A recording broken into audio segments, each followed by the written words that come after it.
Welcome to Motivated Results. So today I wanted to cover something very simple. In my opinion, the most rewarding compound lift that I'm currently on. By now, if you haven't figured it out from my workout vlogs or some of the other videos that I'm kind of working on, right now the biggest compound movement that's kind of in the back of my mind has been the deadlifts.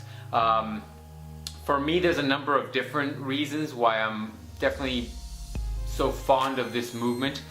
Primarily, it is a great muscle builder because it attacks not just the lower body but the back so efficiently.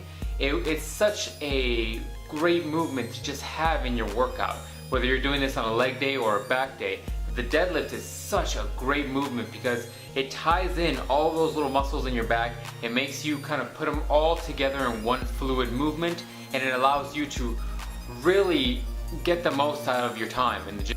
For me, one of the biggest things that I noticed right away was progression. This is a movement that I originally started at a really low weight, trying to work my way up just to make sure I had the technique down, which I highly suggest that all of you do. But one of the biggest things for me was how rewarding it is to move quickly through these weights. I went from, I can't even remember my starting weight, but now being at, 400 pounds or whatever it is, and I've only been deadlifting for 6 months or so. So that's something to consider.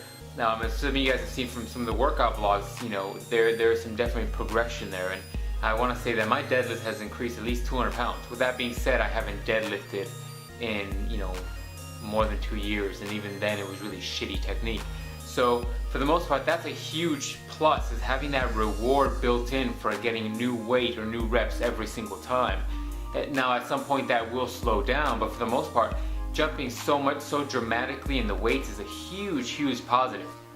Another positive in a deadlift is, as I mentioned before, it does increase your strength and some of your muscularity with your back. But because of that, I think a lot of people need to include it in their workouts. A lot of people are very push dominant, so you have a lot of people that have the rounded of the shoulders, they kind of maybe slouch a little bit.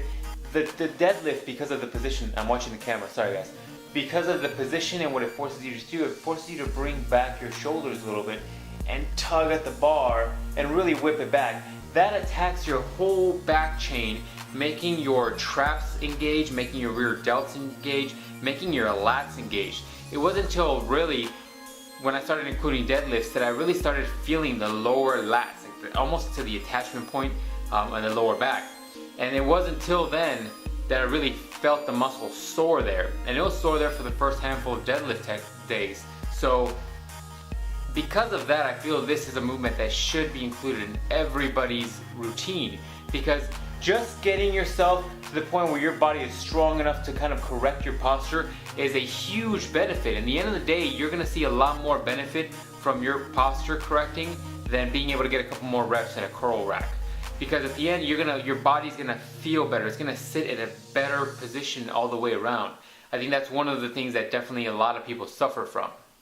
So that's it, guys. I mean, it's a couple of points, but for the most part, these are big points in my mind, and these are big things that you need to consider and you need to take advantage of. My biggest tip, though, for you, if you are not currently doing deadlifts and you're looking to bring them into your schedule or your current system, is to take it really slow. Make sure that you have your technique down to a T.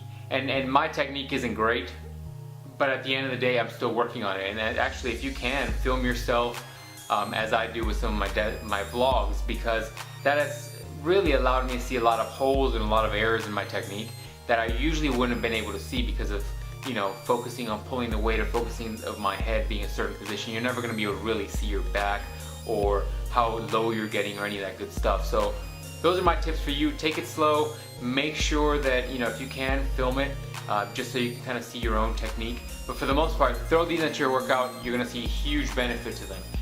Questions, comments, let me know. We'll see you guys next time.